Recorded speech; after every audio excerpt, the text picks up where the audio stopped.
அனைவருக்கும் வணக்கம். கடகம் ராசி பூசம் நட்சத்திரம் நண்பர்களே, இந்த பதிவில் என்ன தகவல் பார்க்க போகின்றோம் என்றால், நமது கடகம் ராசி பூசம் நட்சத்திரம் நண்பர்களுக்கு பங்குனி மாதம் ராசி பலன் எப்படி இருக்கும் என்பதை பார்ப்போம். கடகம் ராசி என்பது கால புருஷ தத்துவப்படி 4வது ராசி ஆகும்.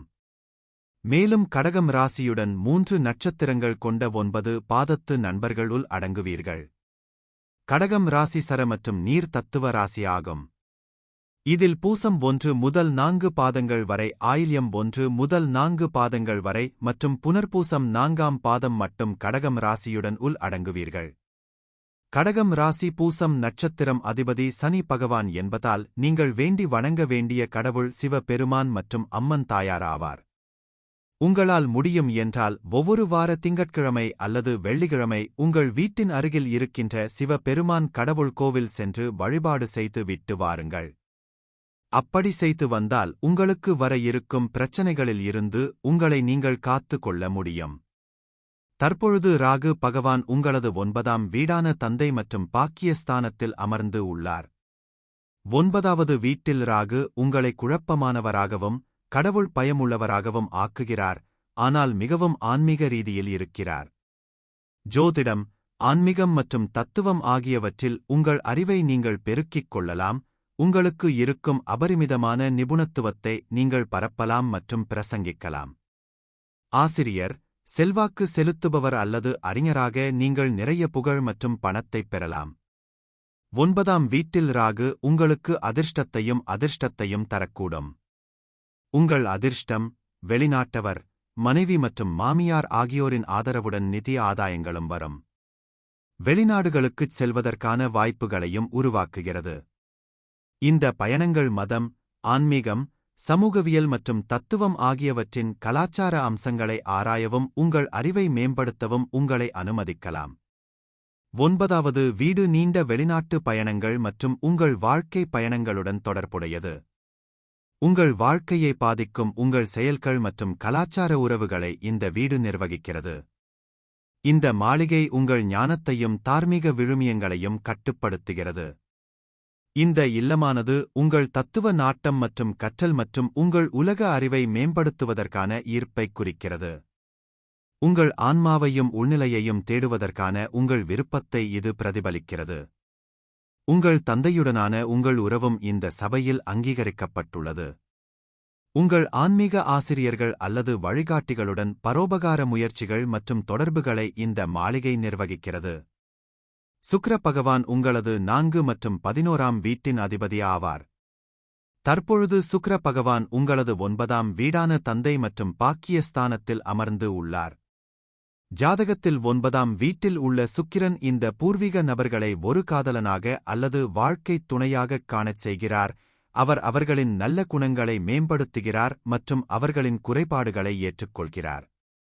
9ஆம் வீட்டில் சுக்கிரன் இருக்கும் பூர்வீகவாசிகள் ஒருவரை ஆழமாக நேசிக்கவும் பதிலுக்கு ஆழமாக நேசிக்கப்படவும் பயப்படக்கூடாது. அவர்கள் ஒருவருடன் இருந்தால் அவர்கள் தங்கள் வாழ்க்கையை முழுவதுமாக மாற்ற வேண்டும் என்று அர்த்தமல்ல.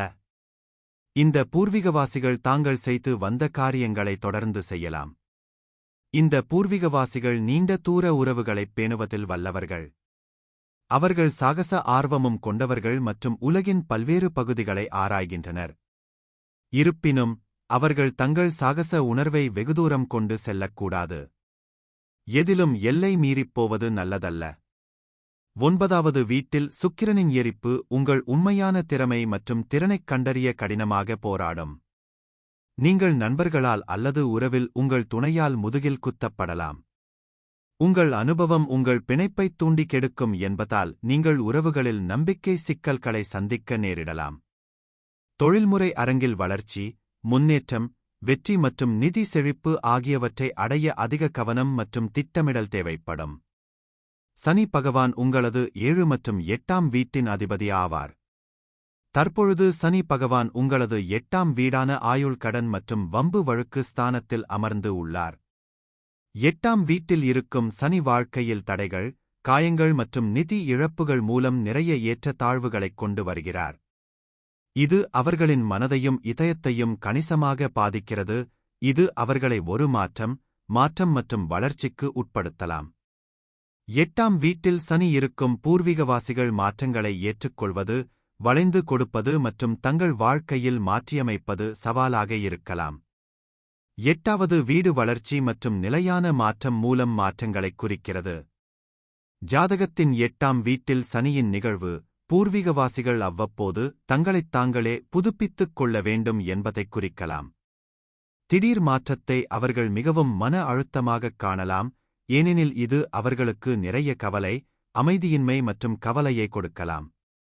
பூர்வீகவாசிகள் சரியான நேர்மையான மனப்பான்மை மற்றும் மாற்றத்திற்கு தயாராகவோ அல்லது நெகிழ்வாகவோ இருந்தால் வாழ்க்கையில் நிறைய நன்மைகளைப் பெறலாம். பூர்வீகவாசிகள் எதிர்பாராத ஆதாரங்கள் மூலம் கண்ணியமான தொகையைப் பெறலாம், மேலும் பரம்பரை மூலம் ஆதாயங்கள் இருக்கும். 8ஆம் வீட்டில் உள்ள சாதகமான சனி உங்களை மற்றவர்களின் ஆற்றலைத் தட்டியெழுப்பவும், மற்றவர்களுக்கு ஆறுதல் அளிக்கவும், மற்றவர்களைக் குணப்படுத்தவும், அவர்களின் உணர்ச்சிகளை உணரவும் கூடிய பச்சாதாபமான ஆளுமையாக உங்களை உருவாக்குகிறது. 8ஆம் வீட்டில் உள்ள சனி உங்களுக்கு பற்றின்மை, தைரியம் மற்றும் தனிமையின் மீதான அன்பைக் கொடுக்கலாம். வியாழன், சுக்கிரன் அல்லது புதனுடன் 8ஆம் வீட்டில் சனி இருப்பதால் மாமியார், குடும்ப வணிகம் மற்றும் பரம்பரை மூலம் நிறைய செல்வம் கிடைக்கும். ஒரு எரிப்பு சனி உங்களை தொழில் ரீதியாகவும் நிதி ரீதியாகவும் வளர அனுமதிக்காது. உங்கள் வாழ்க்கையிலும் சில சமயங்களில் உங்கள் அன்றாட வாழ்க்கையிலும் பல போராட்டங்கள் மற்றும் தடைகளை நீங்கள் சந்திக்க நேரிடலாம். உங்கள் படிப்பை முடிப்பதில் தாமதங்கள், இடைவெளிகள் மற்றும் இடைவெளிகளை நீங்கள் சந்திக்க நேரிடும். துலாம் அல்லது விருச்சிக ராசியில் 8வது வீட்டில் இருக்கும் சனி மிக நீண்ட ஆயுளைக் கொடுக்கிறார், ஆனால் ஒருவரை சூனியம் செய்யும் அல்லது கவர்ந்திழுக்கும். சனி உங்கள் வாழ்க்கையில் திடீர் துரதிர்ஷ்டத்தை ஏற்படுத்தும். சூரிய பகவான் உங்களது 2ஆம் வீட்டின் அதிபதி ஆவார். தற்பொழுது சூரிய பகவான் உங்களது 9ஆம் வீடான பாக்கிய மற்றும் தந்தை ஸ்தானத்தில் அமர்ந்து உள்ளார். 9வது வீட்டில் சூரியன் பொதுவாக நேர்மறையான செல்வாக்கைக் குறிக்கிறது, உயர்கற்றல், தத்துவம், நீண்ட தூர பயணம் மற்றும் தனிப்பட்ட நெறிமுறைகள் மற்றும் மதிப்புகளின் வலுவான உணர்வு ஆகியவற்றுடன் வலுவான தொடர்பைக் குறிக்கிறது. இது பெரும்பாலும் அவர்களின் சமூகம் அல்லது துறையில் மரியாதைக்குரிய நபராக நற்பெயருக்கு வழிவகுக்கும். நிபுணத்துவம், இருப்பினும், மற்ற கிரக அம்சங்களைப் பொறுத்து, இது தந்தையின் உருவத்துடன் சாத்தியமான சவால்கள் அல்லது முன்னோர்கள் தொடர்பான கர்ம சிக்கல்களையும் குறிக்கலாம். 9வது வீட்டில் சூரியனின் முக்கிய விளக்கங்கள். நோக்கம் மற்றும் பார்வையின் வலுவான உணர்வு. சூரியனின் இயற்கையான தலைமைத்துவ குணங்கள் 9வது வீட்டில் பெருக்கப்படுகின்றன, இது மற்றவர்களுடன் அறிவையும் ஞானத்தையும் பகிர்ந்து கொள்வதற்கான வலுவான விருப்பத்திற்கு வழிவகுக்கும், பெரும்பாலும் கற்பித்தல், எழுதுதல் அல்லது பொதுப்பேச்சு மூலம். பயணம் மற்றும் ஆய்வு மீதான காதல்.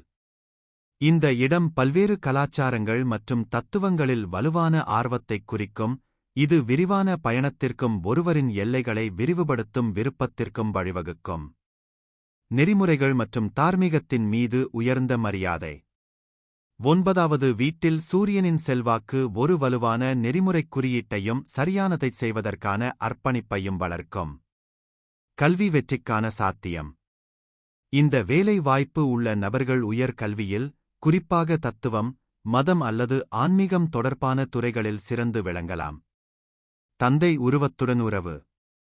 மற்ற கிரக அம்சங்களைப் பொறுத்து 9வது வீட்டில் சூரியன் தந்தையுடனான ஒரு சிக்கலான உறவைக் குறிக்கலாம், இது ஒரு வலுவான தந்தை உருவத்தை அல்லது தந்தை-குழந்தை இயக்கத்தில் உள்ள சவால்களைக் குறிக்கும்.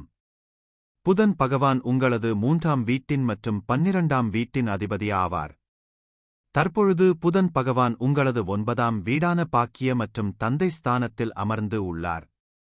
9வது வீட்டில் இருக்கும் புதன் பொதுவாக கற்றல், தத்துவ நோக்கங்கள், பயணம் மற்றும் தகவல் தொடர்பு திறன் ஆகியவற்றில் ஒரு வலுவான சாய்வைக் குறிக்கிறது, பெரும்பாலும் ஆர்வமுள்ள மனம், உயர்கல்வி மீதான காதல் மற்றும் பிறருடன் அறிவைப் பகிர்ந்து கொள்ளும் இயல்பான திறன் கொண்ட ஒரு நபருக்கு வழிவகுக்கிறது.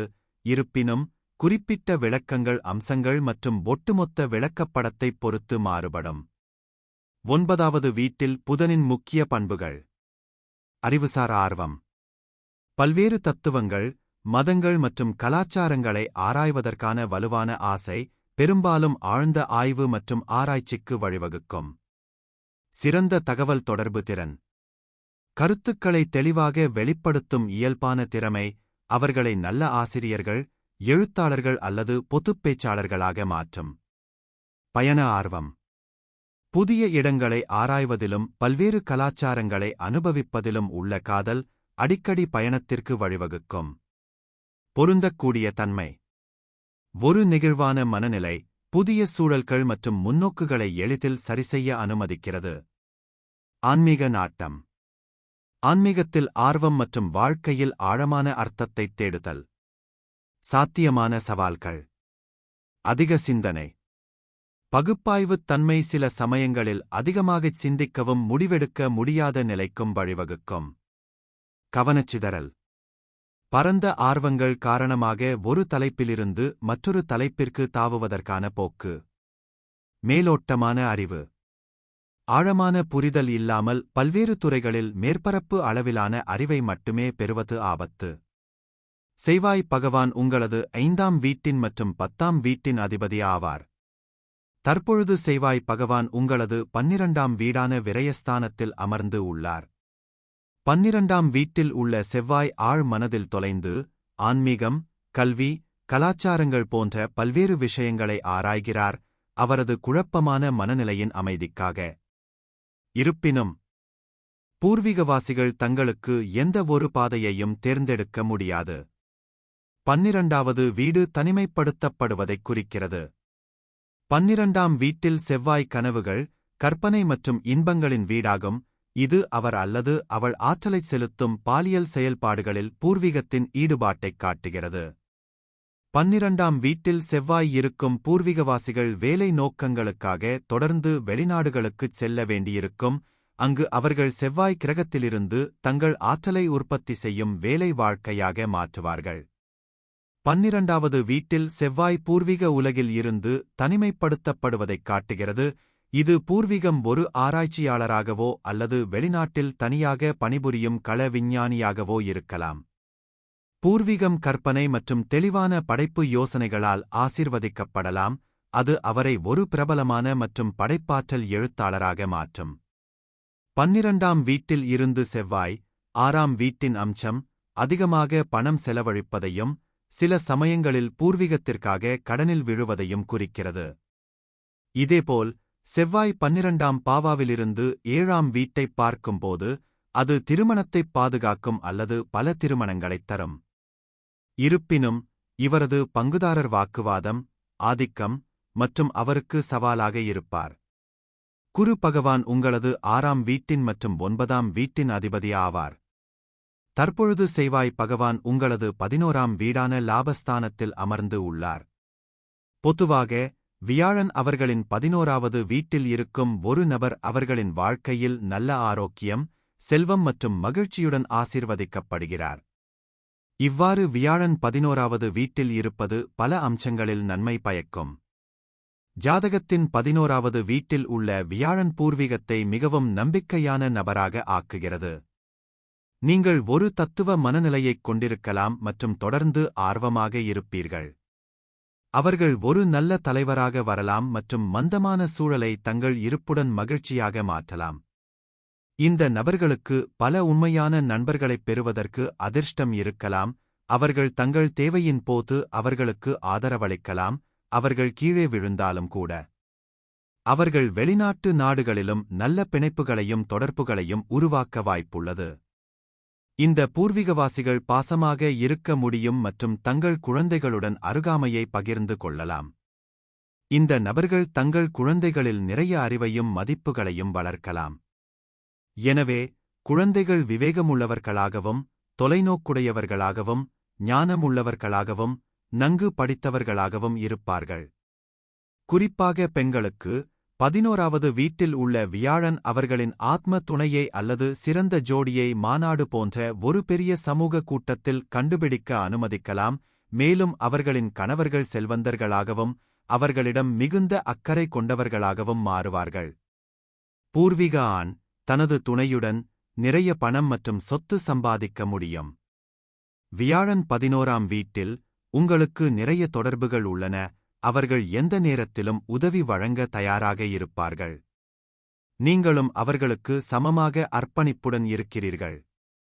நீங்கள் அறிவார்ந்த, நம்பிக்கையுள்ள மக்களுடன் முதன்மையாக இணையம் அல்லது வெளிநாட்டு நிலங்கள் மூலம் விரைவான தொடர்புகளை உருவாக்குகிறீர்கள்.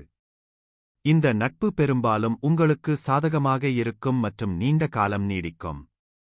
உங்களின் சுறுசுறுப்பான சமூக வாழ்க்கை பெரும்பாலும் உங்கள் அதிகப்படியான ஈடுபாட்டிற்கு வழிவகுக்கும், இது உடல் பருமன் போன்ற உடல்நலப் பிரச்சினைகளை ஏற்படுத்துகிறது. நீங்கள் நண்பர்களுடன் ஆடம்பரமாக இருக்கிறீர்கள், அதை நீங்கள் தவிர்க்க வேண்டும். உங்கள் நண்பர்கள் உங்களுக்கு செல்வாக்கு மிக்கவர்களாகவும் விசுவாசமாகவும் இருப்பார்கள். 11வது வீட்டில் உள்ள வியாழன் பலவீனமடையும் வரை பூர்வீக, நல்ல தொடர்பு மற்றும் மூத்த உடன்பிறப்புகளுடன் நல்ல தொடர்பு மற்றும் உறவுக்கான சிறந்த மற்றும் போதுமான கல்வியைக் குறிக்கிறது. கேது பகவான் உங்களது 3ஆம் வீடான முயற்சி மற்றும் உதவி ஸ்தானத்தில் அமர்ந்து உள்ளார். 3ஆம் வீட்டில் கேது சஞ்சரிப்பதால் இருமல், சளி, சிறு காயங்கள் போன்றவை ஏற்படும். இருப்பினும், வலுவான நோய் எதிர்ப்பு சக்தி காரணமாக, பூர்வீகவாசிகள் எந்தவொரு உடல்நலக் கோளாறுகளிலிருந்தும் விரைவாக குணமடைவார்கள். இந்த மக்கள் பயணம் செய்யலாம் மற்றும் இயற்கை அலைந்து திரிதல் மற்றும் கவர்ச்சியான பயணங்களால் மகிழ்ச்சியைப் பெறலாம்.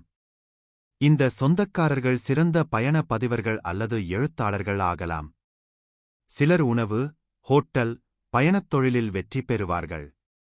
ஒரு நபர் விளம்பரம் மற்றும் சந்தைப்படுத்தல் உலகில் வெற்றி பெறலாம். ஒரு நபர் சில சமயங்களில் விசித்திரமானவராகவும் பைத்தியக்காரனாகவும் மாறலாம். பூர்வீகம் சிறு வயதிலேயே கோபம், பொறாமை மற்றும் அமைதியின்மைக்கு ஆளாகலாம். அவர்கள் பல்வேறு கலாச்சார பின்னணியில் உள்ளவர்களுடன் காதல் உறவில் ஈடுபடுவார்கள். உங்கள் காதலருடன் உங்கள் பிணைப்பு வலுப்படும், மேலும் உங்கள் பங்குதாரர் உங்களிடம் உறுதியாக இருப்பார். பல்வேறு காதல் விவகாரங்களில் தோல்விகளைச் சந்தித்த பிறகு, அவர்கள் தங்கள் வாழ்க்கையின் அன்பைக் கண்டுபிடிப்பார்கள். 3ஆம் வீட்டில் கேது முன்முயற்சி எடுப்பதில் தைரியத்தையும் வலுவான மனநிலையையும் தருகிறார்.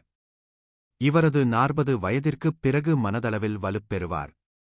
நபர் ஆன்மீகம் மற்றும் பயணம் செய்ய விரும்புவார். பூர்வீகம் நேர்மையாகவும், புத்திசாலியாகவும், நேர்மையாகவும், தொண்டு மனப்பான்மை கொண்டவராகவும் இருப்பார். நபர் நல்லொழுக்கமுள்ளவராகவும், எதிரிகளை வென்றவராகவும் இருப்பார், மேலும் வழக்கு அல்லது நீதிமன்ற வழக்குகளால் பாதிக்கப்பட மாட்டார். இந்த பூர்வீகவாசிகள் விரைவான நேரத்தில் செல்வந்தர்களாக மாறலாம் அல்லது வாழ்க்கையில் திடீரென்று செல்வம் பெறலாம். குறுகிய மற்றும் நீண்ட பயணங்கள் வாழ்க்கையில் வெற்றிகளையும் நம்பிக்கைக்குரிய வாய்ப்புகளையும் கொண்டுவரும். இருப்பினும், பூர்வீகவாசிகள் 24 முதல் 25 வரை இலக்கோ அல்லது வெற்றியோ இல்லாமல் அலையலாம். படைப்பு வேலைகளில் வெற்றி நிச்சயம். சிலர் பிரபல ஜோதிடர்கள் அல்லது ஆன்மீக குருக்கள் ஆகலாம். பெரும்பாலும், நீங்கள் வாழ்க்கையில் மகிழ்ச்சியாகவும், நேர்மறையாகவும், தொண்டு புரிபவராகவும் இருப்பீர்கள். நீங்கள் வாழ்க்கையில் அனைத்து ஆடம்பரங்களையும் உலக சுகங்களையும் அடையலாம். பூர்வீகம் வெளிநாட்டு மொழிகளைக் கற்றுக்கொள்வதோடு, நம்பிக்கையூட்டும் சக்தியுடன் சிறந்த தொடர்புத் திறனைக் கொண்டிருப்பர். இந்த பதிவை பார்த்தமைக்கு மிக்க நன்றி. வணக்கம்.